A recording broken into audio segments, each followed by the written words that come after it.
My empire won 3,000 wars before fighting a single one of them. That is not a boast. It is a job description mine. I am the being who was ordered to win the 3,001st, and I am the being who walked back into the hall of the throne after 40 days and 40 sleepless model runs, and spoke the one word no member of my caste had said aloud in 11 centuries. I want to tell you about that word, and about the small gray human warship that forced it out of me, because the galaxy has spent 30 years calling what my empire did fear, and the galaxy is correct, and the galaxy understands nothing. We chose fear. I drafted the choice with my own hands in the formal computational script, and I signed it, and the throne ratified it, and 11 centuries of certainty ended in an afternoon. It remains the only calculation in the history of the Cindral Imperium that I am certain was right. My name is Ophess Ren. I was First Calculor of the Chamber of Certain War, and before I can take you to the line, I must take you underneath my capital, into the engine halls, because no other civilization ever built what we built down there. And after what happened, none ever will, and someone who tended the thing should describe it honestly before the descriptions are all written by beings who only feared it. The Cindral do not fight wars. Let me say it precisely, because precision is the only virtue I was bred for. We do not fight wars first. 11 centuries ago, my people ended their last uncertain conflict, a ruinous coin-flip war against a peer fleet, the Vess Ascendants that ran 9 years and cost us a third of everything. A third of our worlds, a third of our fleets, a third of a generation. We won it, technically. The historians of that age wrote the word victory, and then, the records show, several of them resigned. And the survivors, my ancestors, the burnt remnant of a species that had gambled itself and barely drawn the winning tile, made a vow that reshaped us more than the war had. Never again would a Cindral ship fire a shot whose consequences had not already been computed to the end. Never again would the Imperium wager. Chance was reclassified from a condition of the universe to an enemy of the state, and we went to war against chance itself, and that is the only war we have waged since. We built the war engines. I wish I could walk you through them. Continent-sized strategic arrays in the cold vaults beneath the capital, not one machine, but a landscape of machines, grown and layered over 1,000 years, humming at a temperature just above the dark, fed continuously with every scrap of data the galaxy sheds. And the galaxy sheds everything if you are patient. Fleet movements and harvest yields, succession disputes and drive metal prices, the migration songs of species who do not know they are being listened to, the funeral customs of every people in range. Because funeral customs, you would be surprised, are strategically load-bearing. Show me how a species buries its dead and my engines will show you, within a margin of days, how long it fights after it begins to lose. And we bred the calculars, my caste, beings selected molt after molt, generation upon generation for a single talent, the talent of not hoping. I mean this clinically. Hope is noise in the instrument. Hope is the thumb every other species rests on the scale of every estimate they make. The harvest will be better, the enemy will blunder, the sky will hold. The calcular training does not forbid hope. Forbidding is crude. It removes the need, molt by molt, exercise by exercise, until the candidate can watch 2 projections, one in which a thing they love survives, one in which it does not, and feel the difference only as a difference in the data. I completed that training with the highest assessment in 4 generations. Hold that beside what I did at Ushalat. The 2 facts explain each other, and I will not let either one hide. Now let me show you how the strongest empire in the galaxy actually conquered, because the method was our glory and our secret and our sickness, all 3, and the galaxy never saw it clearly until the humans made everyone look. When the throne desired, a border moved, a system annexed, a trade corridor opened, a rival diminished. The throne did not muster fleets. The throne petitioned the chamber of certain war, and the chamber would model the campaign. I want you to understand what model meant at our depth. not projections, not estimates with confidence intervals.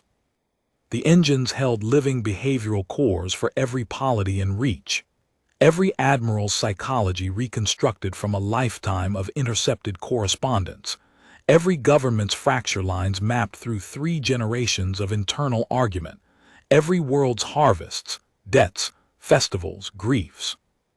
We ran the war forward through all of it. Every engagement, every convoy lost, every city that would ration, every succession crisis the casualties would trigger, every general who would break early and everyone who would break late. We ran it not to victory, but to termination. The computed day the enemy's will to continue crossed below the sustaining threshold, the hour of capitulation, resolved with the weather. The engines produced the whole war as a finished object, a history of a thing that had not happened, accurate. And this is the crucial number. Verify it in any archive, to a demonstrated error of under 1 part in 10,000. And then we did not attack. This was the art, this was the terror of us. We sent them the simulation. The whole of it, unabridged, delivered to the enemy government in their own language, their own strategic notation, their own calendar, annotated in the margins like a tutor's corrections. Here is the battle where your northern fleet dies, and here are the names of its captains. Here is the month your 3rd city begins to starve, and here is the minister who will hoard first. Here is the winter your currency fails. Here is the name of the official who will sign the surrender, and here, see appendix, is the table it will be signed on, which currently stands in your hall of records, 3rd floor. And then we waited. In 1100 years, 140 polities received a Cindral war forecast. 131 capitulated without a shot fired, some within days, some after a season of verifying our data and finding always that we knew their inventories better than their own quartermasters. 9 chose to test us. I will not pretend the 9 were fools. They were brave, and their bravery was itself in the forecast, usually to the weak. The 9 wars ran, each one to the hour as written.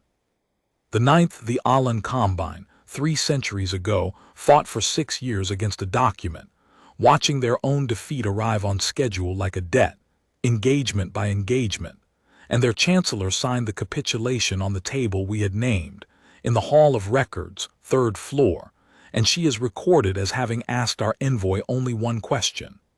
Did your machines also know I would ask this? And the envoy, a calcular of my own line, answered with the truth because we always answered with the truth. The truth was the whip. Yes, and they knew you would be the one asking. After the 9th war, no one tested us again. 300 years of perfect quiet. The forecasts became rarer, a dozen in my own tenure, because the galaxy had learned, and the learning was the point. Our accuracy was published. Our record was the weapon. We had built the only empire in history that expanded by review. Polities near our border, watching our engines never miss, began pre-complying, adjusting their policies toward what they estimated the Imperium would prefer, so as never to draw a petition at all. We conquered by reputation for arithmetic. The galaxy called us the strongest empire it had ever seen, and the strange truth, the truth I tended nightly in the cold vaults, was that almost no living Cindral had ever seen our fleet fire in anger. Our strength was a proof, not a practice. Remember that. It is the crack everything later came through. And around all of it, we drew the line. Our border, but the word is too small. The way wall is too small for a load-bearing member. The line was the axiom the whole architecture of certainty stood on.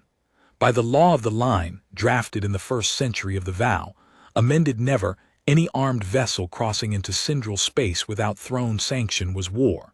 Not provoked war, not risked war. War, automatically, definitionally, the way a number is even or odd. No appeals, no interpretations, no de-escalation protocols, because the law's absoluteness was its entire function. A border that negotiates is a variable, and the Imperium did not keep variables. Merchant traffic bent around our space like light around a mass. Distress protocols themselves. I want this on the record because it becomes the hinge of everything, carried a standing galactic annotation, added by the insurers of 6 species. Cindral space. Do not enter under any circumstances, including emergency. No exception has ever been granted. No exception has ever been requested. No exception had ever been requested. 11 centuries. The galaxy had stopped even asking. I tended the engines of the strongest empire in existence, and I can tell you now what I could not have told you then. An empire whose law has never been requested to bend is not an empire whose law is strong. It is an empire that has never yet met anyone with a reason. I need to tell you next about Ushalat, and this is where my account stops being proud, and I ask you to watch my hands and not my grief, because the grief came later and the hands came first. Ushalat was ours, a client world near the trailing border annexed by forecast 2 centuries back, capitulation number 126, a textbook petition, home to 400 million Olin, a gentle amphibious people, tide-cultured patient, who had read their forecast, verified our arithmetic and signed without a shot, and who had made, I will say it plainly and let it stand, better subjects than we made stewards. They paid their assessments early. They filed their disputes in our own computational script, having learned it, out of a courtesy no one asked of them. Their world ran on atmospheric processors, Cindral built at annexation, Cindral maintained on a Cindral schedule, great coastal towers that kept a marginal sky breathable. And in my 40th year as First Calculor, the processors began to cascade. An engineering fault, not sabotage, not attack, corrosion in the intake lattices, flagged by Olin technicians for 30 years in maintenance petitions that our ledger had priced, cycle after cycle, as low-yield deferrable. Our deferrals. I audited the chain myself afterward, every stamp. The cascade, once begun, was mathematically simple. The sky would sour in stages, coast by coast, over roughly 400 days. 400 million beings needed either a rescue armada or a repair fleet, atmospheric engineering at planetary scale, either one enormous, either one immediate, either one possible. I want that in the record too. It was possible. The Imperium had the tonnage. This was never a story about capacity. The throne asked the chamber for the computation, because the throne asked the chamber for everything. That is what certainty means. That is what we had built instead of judgment. The petition came to my station, First Calculor, highest assessment in 4 generations, and I ran the model honestly. I have never once claimed otherwise, and when the freed accounts try to soften this for me, a corrupted engine, a falsified feed, pressure from the throne, I correct them publicly every time, because the horror of Ushalat is not that the system failed. The horror is that it worked. I fed the engines the rescue costs, the repair costs, the Olin's productive value across every projection window, the strategic worth of the trailing border, the precedent risk of expensive mercy. Precedent risk of mercy was a standard variable. We had a coefficient for it. I could recite it. And the engines returned the answer in 6 hours, clean, converged, high confidence. Saving Ushalat was a net negative to the Imperium in every window. And I, Ophess Ren, the being from whom the noise of hope had been so successfully removed that my assessors had once called my baseline exemplary silence, I checked the run twice, found it sound and certified it. My seal, my hands. The throne issued the finding within a day, and the finding bore the designation, our administrative language reserved for such results, a designation I will carry to my death mold, and have asked to have carved on my archive door so that no visitor ever meets my records without meeting it first. Ushalat was designated settled expenditure. Not abandoned. Empires that abandon feel something. Abandonment is at least a verb with a body in it. Settled and account closed. A sum written off. 400 million entries moved in one keystroke to the far column of the ledger. We dispatched no fleet. We transmitted the finding to the Olin Planetary Administration in our computational script, which they had learned out of courtesy, quarantined the system's approaches so that the dying would not disorder the border traffic, logged the world for post-cascade salvage assessment, and computed on. The Chamber's daily briefing for that cycle, I have checked, gave Ushalat 4 lines. The 4th line noted that the quarantine beacons were performing within specification. The beacons performed within specification. Everything we built performed within specification. That was us. That was the whole of us. What the Chamber did not model, what I have spent 30 years understanding the Chamber could not model, because our engines, fed with 1,000 years of the galaxy, had no axiom anywhere in their landscape for it, was a communications technician in a coastal relay station on Ushalat's storm side. An Olin female, mid-caste, no rank worth entering in anyone's ledger, named Cecil of the Shallows. The Olin accounts of her night are gathered now in the Shallows Memorial, and I have read every deposition, because reading them is part of the sentence I assigned myself.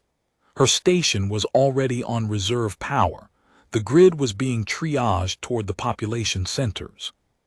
Her own petition queue held the 30 years of deferred maintenance flags, some filed by her mother, who had held the station before her.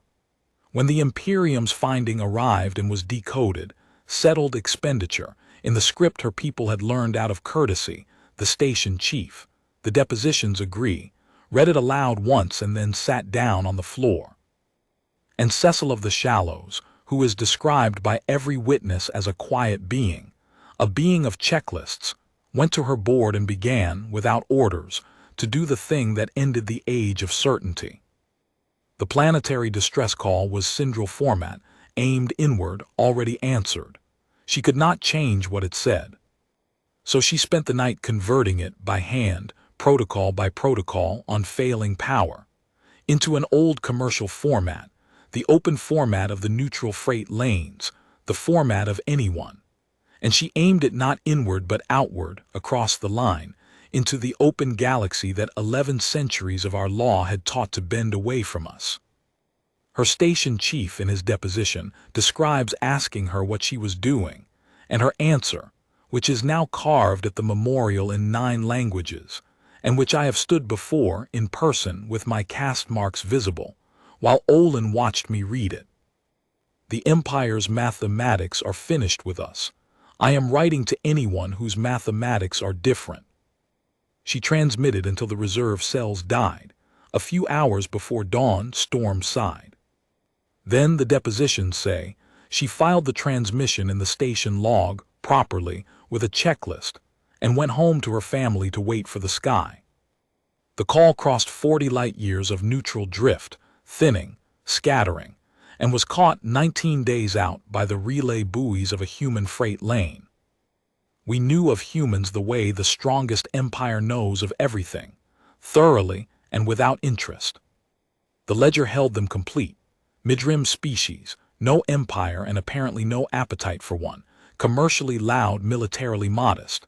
Their entire navy, honestly tallied, would not have made a Cindral border squadron diplomatically promiscuous, joined to everything and sovereign over nothing, forever organizing relief compacts and rescue guilds and volunteer flotillas with names our analysts found sentimental, strategically negligible. The word is in the file.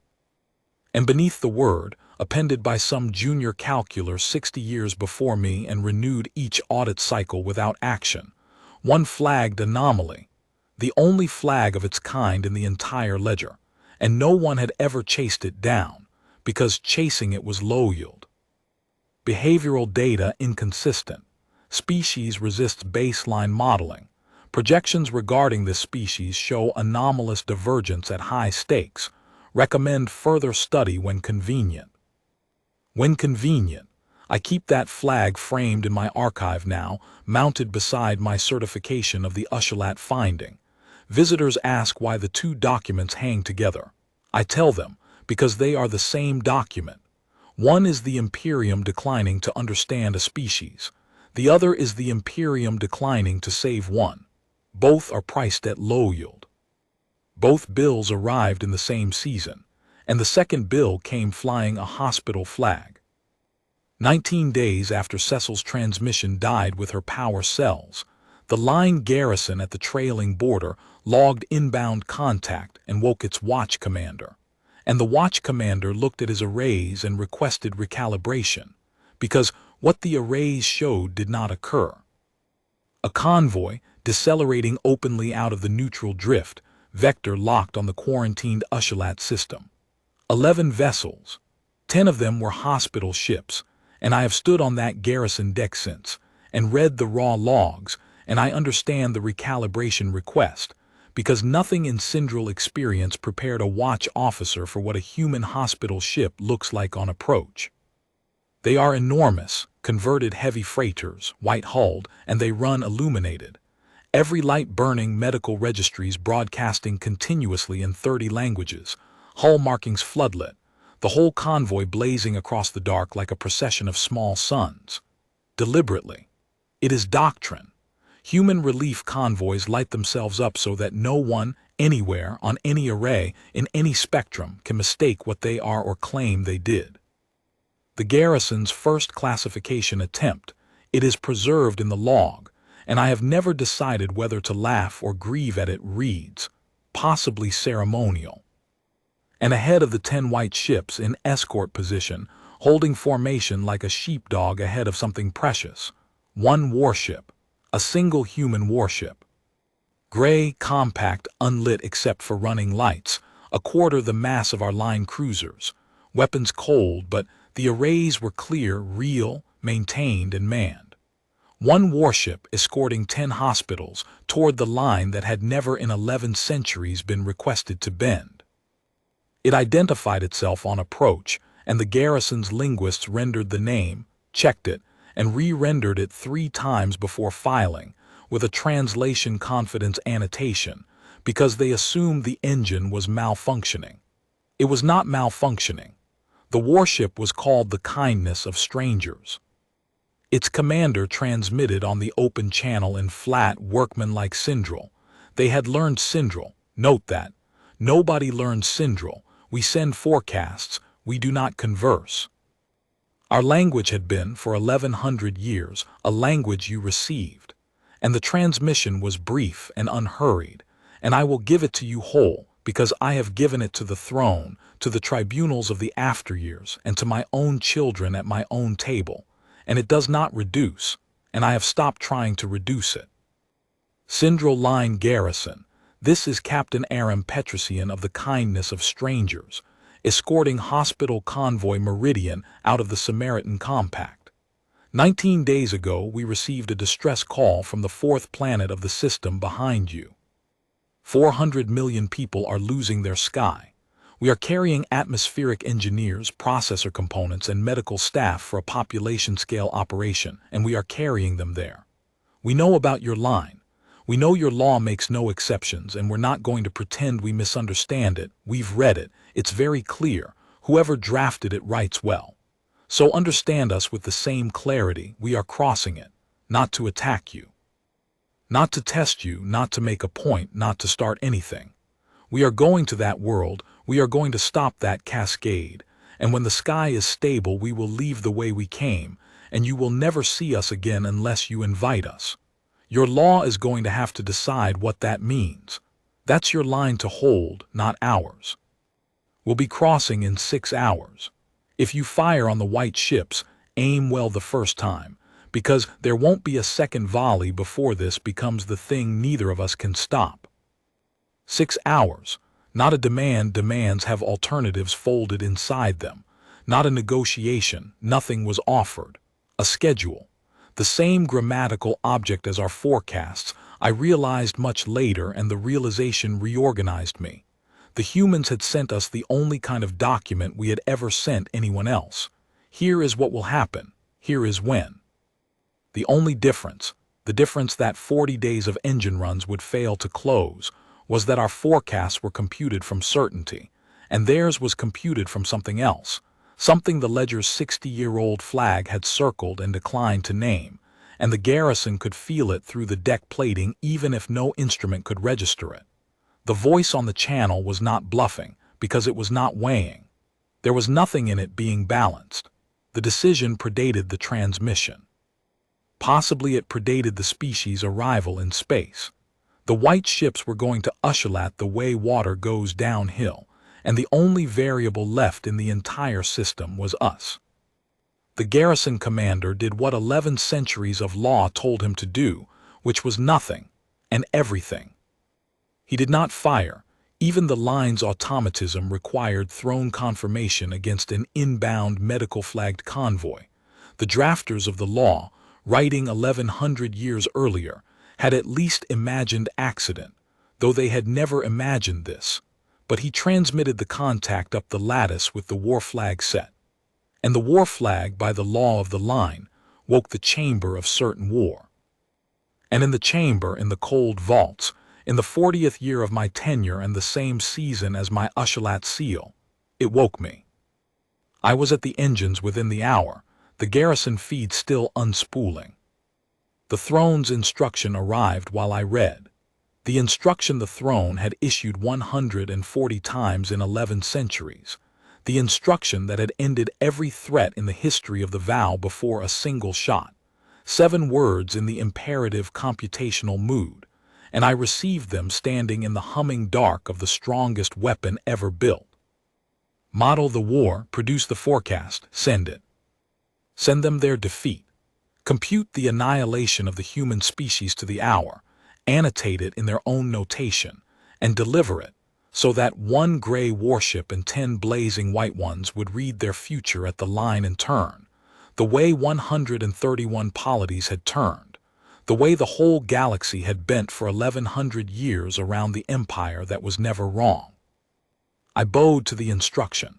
I fed the engines everything the ledger held on humanity, and humanity, I found within the first day, was the most data-rich species we had ever modeled.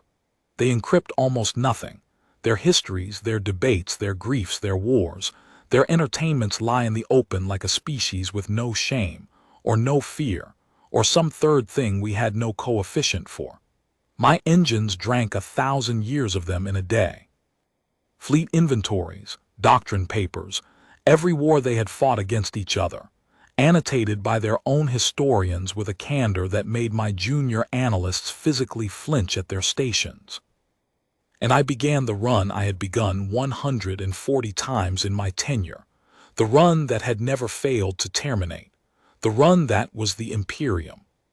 40 days later, I walked into the hall of the throne with no forecast in my hands. What I carried instead was one word, a word with no precedent in 11 centuries of the chamber's output, a word my caste had been bred, molt by molt, not to need, and the word was unknown. Before I tell you what happened inside the engines, I have to tell you what happened at the line, because the two things happened at once, and the whole of the Imperium's last certain season was lived between them. 6 hours after Petrosian's transmission, on schedule to the minute, the convoy crossed. The garrison did not fire. The throne had not confirmed. The throne was waiting on my chamber, and my chamber had been running for 6 hours of a forecast that normally took 6. And so the law of the line met its first unrequested exception in 1100 years with its weapons hot and its instruction queue empty. The logs preserve the moment with our species' terrible fidelity. 11 human vessels passing the boundary markers at a steady, unhurried, almost processional velocity. The white ships blazing, the gray one dark and quiet ahead of them, and the garrison's watch commander speaking into the log the sentence that Cindral children now learn in school, because it was the first honest sentence of the new age. The line has been crossed. Instruments confirm nothing has happened. Nothing has happened. 11 centuries of axiom said the crossing was war, automatically, definitionally, the way a number is even or odd, and the universe consulted at the actual moment returned. Nothing. The sky did not tear. The border was a place like other places. 11 ships were simply inside, burning toward Ushlat, broadcasting their medical registries in 30 languages, and the strongest empire in the galaxy discovered that its load-bearing wall was, and had always been, a sentence in a book that everyone had agreed to believe. The throne ordered the home fleet to shadow them, not engage shadow pending the forecast. And so began the strangest procession in the history of the arm. 400 Cindral warships, the fleet that had never fired in living memory, falling into escort formation around 11 human vessels, matching their velocity, holding weapons locked silently, day after day, while the white ships ran their lights and did not once alter course, did not once hail, did not once acknowledge that 400 capital ships existed, except once. On the third day, a home fleet cruiser drifted lazy clothes across the convoy's bow, a pressure maneuver old doctrine. Petrosian's ship slid out of escort position, put itself between the cruiser and the hospital ships with a crispness that our tacticians replayed several hundred times, and held there. No hail, no lock. Just the interposition, held for 9 hours until the cruiser resumed station, and then the gray ship slid back to its place like a door closing. Our tacticians cataloged the maneuver. My engines received the telemetry, and in the vaults beneath the Capitol, the run that should have taken 6 hours entered its second week. I want to explain what was happening in the engines, and I will try to do it so that a being who has never tended a war model can feel it, because the galaxy has heard that our simulations failed, and that word is wrong, and the right word is the whole story. The engines did not fail. The engines did their work perfectly. They modeled the war against humanity, modeled it brilliantly, in fact. The opening phases converged with textbook confidence. Our fleets were larger by an order of magnitude. Our positions were superior. The opening campaign terminated in projection after projection with human formal capacity broken inside 2 years. Their little navy attrited, their core shipyards reduced, their compacts scattered. If the war had been against humanity's fleet, I would have delivered the forecast in the first week, and it would have been thin reading. The runs refused to terminate after that. Every projection reached the same coastline, and then sailed off every map we had. Termination, remember, is not victory. Termination is the computed hour the enemy's will to continue crosses below the sustaining threshold. 11 centuries of data, 140 polities, and the will curve had always behaved the same way. Will tracks capacity. Break the fleets, the will follows. Starve the cities, the will follows. Kill enough, and the curve crosses the threshold and the war ends, and the only art is computing the hour. Every species we had ever modeled, including, I must say it, ourselves. The chamber ran the Imperium's own curve annually as calibration, obeyed the coupling. Will was a function of capacity. It was the deepest axiom in the landscape. It was, very nearly, what the engines were. Humanity's curve decoupled. I watched it happen the first time on the 9th night, and I called it corruption and purged the run. Capacity falling, formally beaten, fleets gone, and the will curve did not follow it down. It flattened. Then, in projection after projection, at the point of deepest material defeat, it rose. The engines, hunting for precedent, reached into the human historical corpus we had fed them, that vast unencrypted ocean of self-reporting, and began returning citations instead of terminations. A city of theirs, besieged for 900 days in one of their own old wars, capacity 0, will ascending. An island nation, formally beaten on every projection of its era, declining to update. Colony Verdance-class disasters where the response to losing everything was a doubling of launch cadence. The engines were doing exactly what engines do, pattern matching. And the pattern they returned, run after run, with rising confidence, was a finding no calculer had ever had to write down. In this species, will is not a function of capacity. At high stakes, the coupling inverts. Damage is metabolized as resolve. The threshold does not exist. The threshold does not exist. Do you understand what that sentence did in that room? Our entire method, the forecasts, the capitulations, the 11 centuries, was a machine for computing thresholds. We did not win wars. We located their endings and mailed the coordinates. And the engines were reporting, with the same confidence they had priced 140 victories, that the war against humanity had no locatable ending. Not that we would not lose, not in any conventional projection. Their fleet truly was modest. The engines simply could not find the hour the humans would stop. The runs went out 5 years, 20, 50.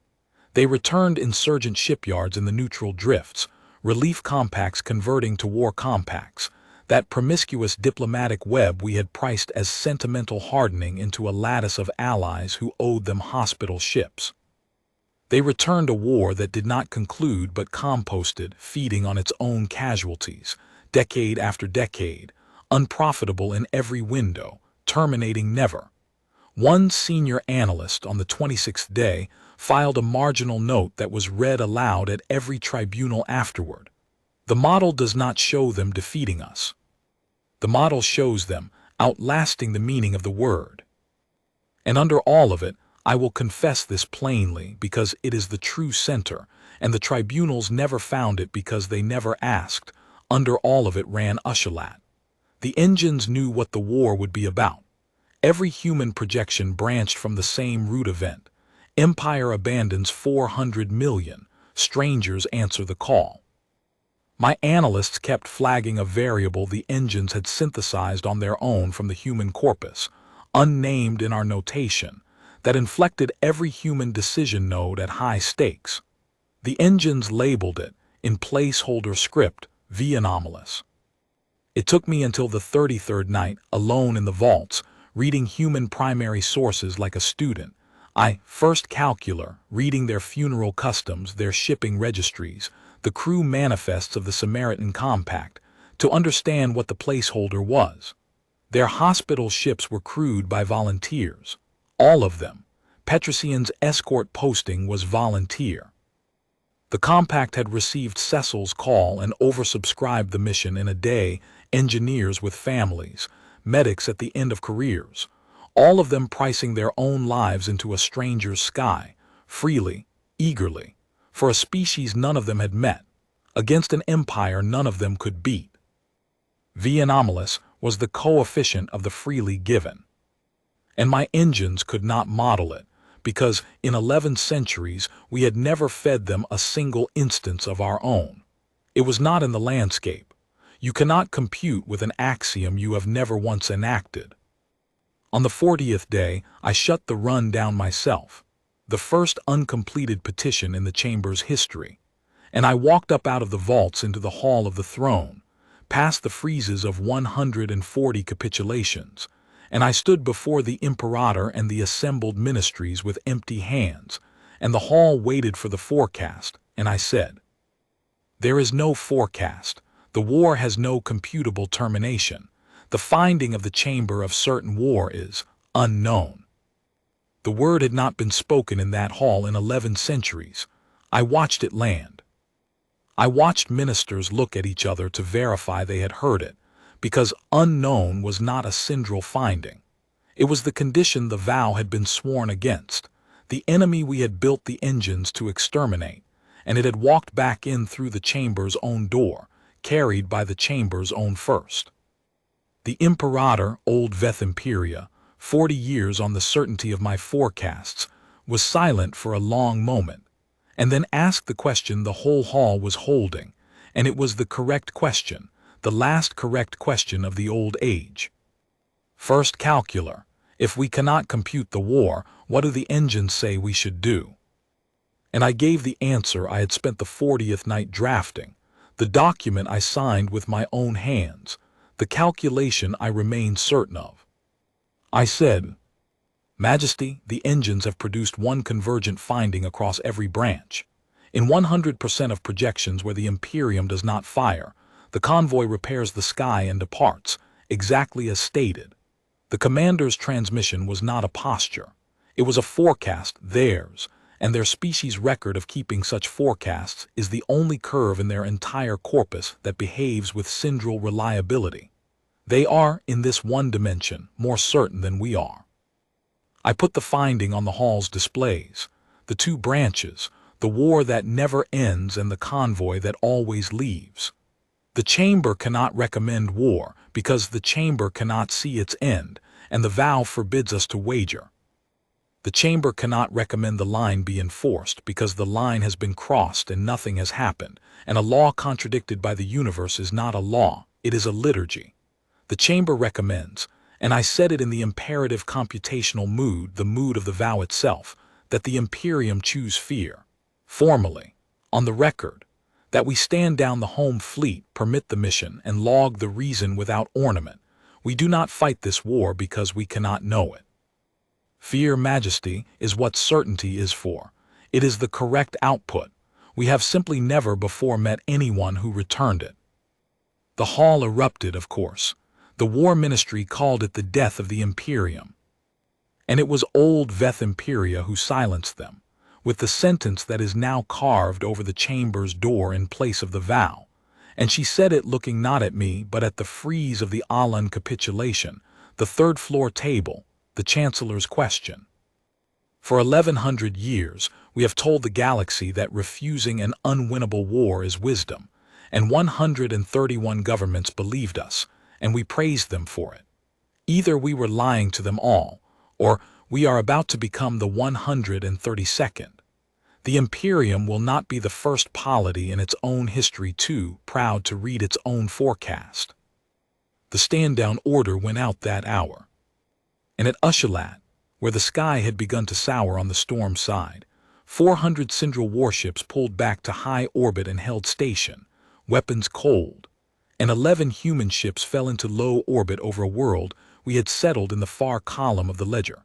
And the shuttles started down through the browning clouds by the hundred, and the greatest rescue operation in the history of the arm began under the guns of the empire that had written the world off, while the empire watched, and computed nothing, and learned, the word the tribunals finally settled on learned attendance.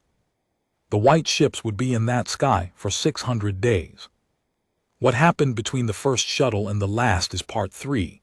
Ushalat saved, the ledger broken open, Cecil of the Shallows standing in front of my caste marks, and the day Aram Petrosian, keeping his word to the letter, led his convoy back across the line outbound and paused 1 minute at the boundary marker, for the reason that no engine of mine could ever have forecast. The rescue of Ushalat took 600 days, and the Imperium watched every one of them, and I want to tell you what the watching did to us, because the galaxy thinks the humans defeated my empire at the line, and they did not. The line was only where we stopped. Ushalat is where we were taken apart, gently, publicly, over 600 days, by beings who never once acknowledged they were doing it, and who would have been genuinely puzzled, I believe, to be told they were doing it at all. That is the deepest thing I have to report about humans after 30 years of study. Their most devastating operations are the ones they do not know are operations. They were not dismantling an empire. They were fixing a sky. The dismantling was a side effect of being watched while doing it. Understand the arrangement, because no arrangement like it had ever existed. 400 Cindral warships in high orbit, weapons cold, holding station on a throne order that half the War Ministry considered treasonous and the other half considered merely fatal.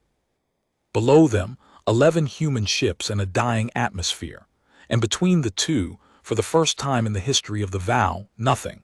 No forecast, no model, no computed ending toward which events were obediently flowing. The Imperium had never in 11 centuries occupied the same volume of space as an event it had not already computed to termination. We did not know how to be somewhere without knowing the ending. There is no Cindral word for it, or there was not. There is now. The language keepers built it from the root for standing and the root for reign, and it means, roughly, to remain present inside whether you did not order. The fleet spent 600 days learning the word before it existed. The logs from those first weeks are a treasure now, taught in our academies, and they read like the journals of beings acquiring a new sense organ.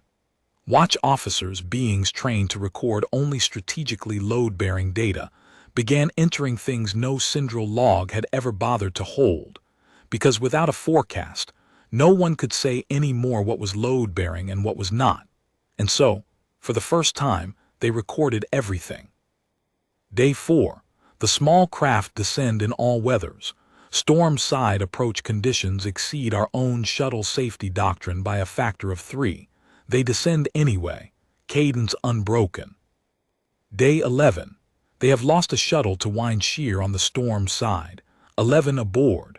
Recovery craft launched from the hospital ships within 90 seconds. They were already crewed. They keep rescue crews suited and ready at all times for their own people. This was in no inventory we modeled. What else was in no inventory? Day 12. Memorial observed on the open work channels for the 11. Names read aloud. Work resumed within the hour. The cadence did not change. We have checked. The cadence did not change. Grief does not alter their throughput. Query, what does it alter? Something must receive it. Day 19. They sing on the work channels. Confirmed not ceremonial. Confirmed not command synchronization. The singing appears to be for nothing. We do not know what it is for. Note, the Olin have begun singing back. That last entry was flagged by a junior officer as possibly significant, and her flag was mocked in the wardroom, the fleet logs record, and her flag is now displayed in the Academy of the New Vow beside my framed documents, because she was the first being in the Imperium to sense the actual mechanism of what was happening below. The singing was for nothing. It had no yield. It was V-anomalous in its purest audible form, the freely given, leaking out of the humans in every direction as a kind of ambient radiation. And the Olin, 400 million beings who had just learned what their empire's mathematics said they were worth, were absorbing it and answering it and changing. The humans worked the storm side first. I want that sequencing in the record because my engines, given the operation, would have ordered it exactly backward. The storm side was the hardest approach, the worst casualty exposure, the poorest repair per hour yield. Every optimization we ran afterward as an exercise sequenced it last. It was also where the sky was dying fastest, and so it was where they went first, and when our fleet analysts, we had begun awkwardly to converse. Nobody teaches an empire small talk. Our first attempts are preserved and they are mortifying. Transmitted a courteous query about the sequencing logic. The reply came back from the Meridian Convoy's operations chief, a woman named Adiz Okonkwo-Brand, in one line that entered the Imperium's archives and has refused for 30 years to leave. Logic, people are under it, that's the whole equation. Your math has more steps than ours, that's all. Your math has more steps than ours. My caste has held formal debates on that sentence. It is not, our philosophers finally conceded, after 2 years of resisting the conclusion, an insult. It is a diagnosis, the most compact ever rendered of 11 centuries. Every step we had added to the two-term human equation, the yield windows, the projection horizons, the precedent Triskov-Mercy coefficient, had been a step away from people are under it. Go. We had built a continent of machines beneath our capital to compute our way around a sentence a child could carry in one hand. The steps were never the strength. The steps were the distance. Now let me take you down to the surface, to the first day, because the Olin depositions gathered at the Shallows Memorial hold a scene that I consider the true climax of this entire account, more than the line, more than the Hall of the Throne. And it happened on a rain-hammered landing shelf on the storm side, in front of no cameras, recorded only in the memories of the being standing there. The first shuttle down carried an atmospheric engineer named Emeka Okafor and his intake team. Understand what waited for him. The Olin of the storm side did not know that morning what the descending craft were. Our quarantine beacons were still transmitting. No one had thought to silence them, still repeating settled expenditure into the storm in the script the Olin had learned out of courtesy. The planetary administration had received the humans' approach broadcasts, but the storm side was on failing relays, and rumor moves faster than repair, And so what gathered on the landing shelf in the driving rain was a crowd of several hundred amphibious beings who had come to learn in person whether the ships were rescue or salvage, whether they were about to be saved or inventoried. The depositions agree they stood in complete silence. An entire crowd in the rain, silent, waiting to be told what they now were. An Ophess came down the ramp. The depositions describe him pausing at the top, taking in the crowd, the silence, the dying processor tower behind them with its intake stacks groaning, and the first human sentence ever spoken on a Cindral client world, delivered through a rain-slicked translator to 400 million beings worth of waiting, was, "Right, who here knows where the intake valves are? We've read the manuals, but you've lived it, and we work for you now." We work for you now, 4 words. The depositions record what happened next from a dozen angles, and every angle agrees. The silence held one moment longer, and then an elderly Olin maintenance forewoman, her name was Tessip of the Longeb, and there is a training hall named for her now, stepped out of the crowd, looked up at Ophess and said, 30 years I have filed reports on those valves. No one has ever asked me where they are. They asked what they cost." And Ophess, the depositions agree, wiped the rain off his face and said, "Well, we're asking where they are. Cost's not really our department." And Tessip of the Longeb turned to the crowd and said something in the Stormside tidal dialect that the translators rendered simply as "come." And 400 beings walked into the rain toward the tower, and the rescue of Ushalat began, not with a landing, the memorial's inscription reads, but with a question 30 years overdue. The crowd in the rain understood before the Imperium did what had actually crossed the line. Not a fleet, not even a rescue, a different ownership of the sky. The humans did not repair Ushalat's processors for the Olin. They repaired them with them, and the distinction, which my engines would have priced at 0, turned out to be the entire event. 4,000 Olin technicians trained in the first 100 days. Every schematic published open, unencrypted, of course unencrypted. I had drunk their whole civilization through my engines and still not understood that the openness was not carelessness. It was doctrine. Briefings held in Olin tidal halls with Olin chairing them, humans in the back rows, raising hands. And slowly, orbit by orbit, watch by watch, our fleet hanging in the dark above began to understand the deepest strangeness of all. The operation below had been designed, from its first manifest, to end, to conclude, to leave behind nothing that needed humans, no dependency, no garrison, no gratitude infrastructure, none of the beautiful permanent leverage our ledger would have optimized in the first 6 hours. Our empire built dependencies. It was what empires were for. These beings were constructing their own irrelevance, on schedule, with singing, and calling it success. On the 200th day, the Stormside sky posted its first stable reading in over a year. The work channels sang, the Olin led it that time. The depositions are clear. The humans learned an Olin tide song for the occasion and sang it badly, and the badness, Tessip's deposition insists, was the best part, though she declines to explain why, and I have decided the declining is itself the explanation. 400 warships listened to the singing. And that evening, the first Cindral request in 11 centuries to visit, not to annex, not to audit, not to assess. To visit went down from the fleet to the surface.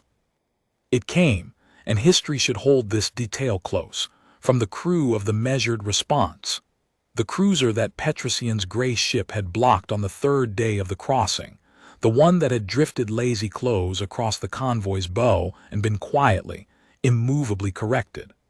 9 hours nose to nose with the kindness of strangers had done something to that crew.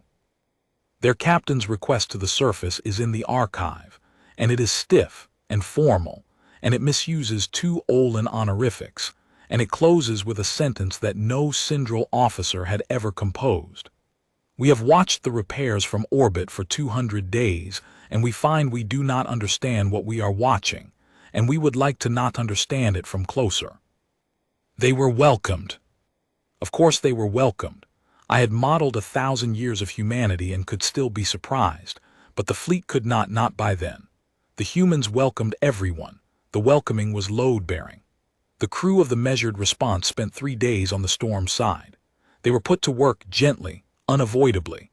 Visitors to a human worksite become workers by a process no one has ever successfully diagrammed: hauling valve assemblies, holding lights, being taught intake maintenance by Olin teenagers. And they came back to the fleet changed. And the change spread ship to ship the way the 4 words had once spread through the carved sensor caste. Quietly, beneath doctrine, through the humid little channels where crews actually live. And by the 400th day, surface rotation requests had become the fleet's primary discipline problem, which is a sentence I never expected to write about the home fleet of the Cindral Imperium, and which the throne resolved in the end. Not by forbidding the visits but by scheduling them, because you govern what you cannot stop, and old Veth Imperia understood before any of us that the fleet was not being corrupted. It was being staffed in advance for a mission that did not exist yet. I went down myself on the 400th day. The throne sent me as formal observer, but I had requested the posting, and everyone knew both things and permitted both to be true. We were learning the human construction by then. I was the being who had signed the finding. The Olin Planetary Administration knew my seal the way you know the signature on your own death warrant. My advisors, I had advisors for the descent. The throne feared incident, recommended I travel without caste marks, as a generic official. I refused, and I put the refusal in writing, and the writing says what I still believe. The marks are the point. If the being who signed the finding cannot stand on that world marked, then the Imperium has learned nothing and should stop pretending otherwise. They are owed the correct target for whatever they carry. I landed on the storm side in light rain. I was received by the administration with a courtesy that was worse than any imaginable rage: precise, complete, unwarmed, and I want to record that the courtesy was correct, and I told them so, and something in the telling seemed to move the visit onto truer ground. I was shown the works. The new intake lattices, Olin built to a human-Olin hybrid design that our own engineers now license. The training halls, the relay stations. And at the end of the tour, and I understood later that the entire tour had been architecture, corridor by corridor, aimed at this one door. They brought me to a rebuilt communication station above a gray running tide, and introduced me to the being who managed its checklists. A small, quiet Olin female. No rank worth entering in anyone's ledger, and I read her name glyph, and my training held my body upright while everything the training had been built on left me for good and did not return. Cecil of the Shallows had survived. Storm side first coast to sour, last to be reached. Her family had held on in the deep shallows through the worst of it, on stored oxygen and tide luck, and a rationing discipline her depositions describe as just checklists, longer ones into the 2nd month of the rescue when Ophess teams reached her coast. She had gone back to work at her rebuilt station within a season. Of course she had. Beings of checklists return to their boards. It is where they keep themselves. She looked at my caste marks for a long moment. The tide moved under the floor. The station was built on pilings over the shallows, and the whole room breathed with the water, and I stood in that breathing and let her look.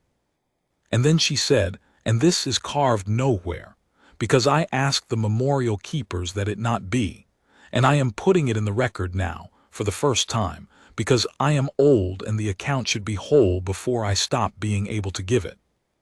First Calculor, I read your finding the night it came. It was very clearly written. A pause, the tide, her small webbed hands folded. So was my transmission. We are both beings of exact language, I think. The difference between us was never the mathematics. She gestured one small motion that took in the station, the sky, the white ships in orbit, everything. It was the address field. Your empire computed everyone who could not help us, and it computed correctly. You were never wrong. I have heard beings say your engines failed, and I correct them because I read the finding and the finding was sound. Inside its address field it was sound.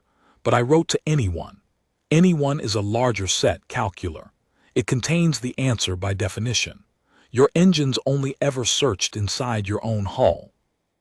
I asked her because I had come 40 light years to ask it, though I had not known until that moment that this was why I had come, whether she had believed that night that anyone would answer. And Cecil of the Shallows considered the question with the seriousness she gave everything and said, "No, belief was not on the checklist." The checklist said, "Address to all, assume someone is listening, transmit until power fails, log the transmission, go home. I did the steps." A pause. That is what your empire never understood about that night and what the humans understood without being told. Hope is not a feeling, Calculor. You were all bred to remove a feeling and you removed it and it changed nothing because hope was never a feeling. Hope is a procedure. It is the discipline of behaving as though the larger set exists. The humans run the procedure constantly. Watch them. They are not optimists. I have worked beside them for a year. They expect disaster hourly. They simply do the steps anyway. That is the entire species. Steps done anyway. Hope is a procedure. I carried that sentence back to orbit, and then back across 40 light years to the capital, and I have built the rest of my life out of it. And so, in a manner I will describe, has the Imperium. Because the tribunals came for the Ushalat finding, for the ledger, for the whole architecture, and the tribunals demanded reform, and I drafted the reforms, and I want to record the 2 documents I set beside Cecil's sentence, because they are the actual ending of this story. Everything after the line was only these 2 documents growing. The first is the charter of the open chamber. The chamber of certain war still exists. The engines were never the sickness. A landscape of machines that can model the galaxy to 1 part in 10,000 is a treasure. The sickness was the address field. The vow was rewritten. The engines no longer model wars for the throne. The throne, in fact, may no longer petition them for war at all. An amputation the War Ministry fought for a decade and lost. The engines model cascades. Infrastructure decay, climate drift, famine curves, plague vectors, across every species in range, hours and not hours, client and stranger and enemy alike. Because the new vow's first clause, which I drafted in the imperative computational mood, reads, "The chamber computes for the larger set." When the engines find a sky beginning to die anywhere within reach of Cindral tonnage, and they find them early, they find them years early, they are the finest instruments ever built and they were wasted for 11 centuries on locating surrenders. The finding goes out automatically, unpriced, unvetoed with fleet assignments attached. And the precedent risk of mercy coefficient was deleted from the landscape. My junior analysts, the generation that came up during the 600 days, the ones who had stood surface rotations on the storm side, insisted the deletion be ceremonial, and I permitted it and attended. They printed the coefficient on a single card of archive stock. They read its definition aloud once formally, so that the caste would never be able to claim it had not known what it kept. And then they fed it to a document furnace while the entire chamber watched, and someone began to sing, badly, an Olin Tide song, learned from recordings and others joined, and nobody knew what the singing was for, and we did it anyway. Steps done anyway, we are learning. The ledger's far column has been renamed. It is called now, in the new administrative script, the address field, and the rule of the renaming, cut into the chamber wall, is, nothing is ever moved there. Things are moved from it. The second document is the standing order at the line. The law of the line was not repealed. Veth Imperia, wiser than her whole court, let the War Ministry keep the wall and changed only the gate. The line stands. Armed crossing remains war. But the law carries now, for the first time in its existence, an exception, one exception, singular, drafted by my hand. Vessels answering distress cross freely, in either direction without petition forever. The Imperium does not compute against the answering of a call. The galaxy's insurers have amended their annotations. I have seen the new text, and I confess it moves me each time. Cindral space. Enter freely in emergency. All exceptions granted in advance. The place no one entered has become the place where the relief convoys of 9 species stage, because our engines find the cascades before anyone else's instruments can, and our tonnage remains the greatest in the arm, and it turns out, the finding is 30 years converged, that the strongest empire in the galaxy, pointed at the correct enemy, is a magnificent thing. 41 relief operations. 4 crossings of other empires' lines uninvited, hospital flagged, lights blazing, schedule attached, and I drafted those transmissions personally, every one, and I always open them the same way, and the beings on the far side never know why the Cindral Imperium begins its rescue notices. We know about your line. We've read it. Whoever drafted it writes well. They will know now. This account is also an address field. I am transmitting to anyone. And Petrosian, I promised you the pause at the marker, and it is the right ending, so here it is, whole. On the 600th day, with Ushalat Sky reading stable pole to pole and 4,000 Olin technicians holding their own processors, and the training halls full of the next 4,000, the Meridian convoy lifted. No ceremony was requested. The Olin requested one anyway and were granted 20 minutes of it, which the humans spent visibly uncomfortable, which the Olin depositions record with enormous affection.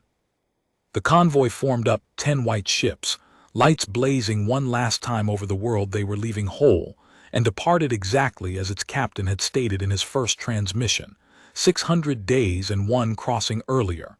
When the sky is stable, we will leave the way we came.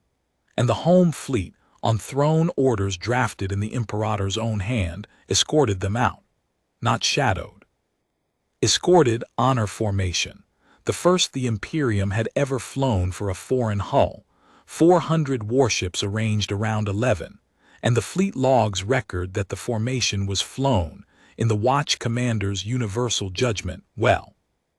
And at the boundary markers at the line itself, the gray warship, last in and last out, sheepdog to the end, came to a full stop. 1 minute.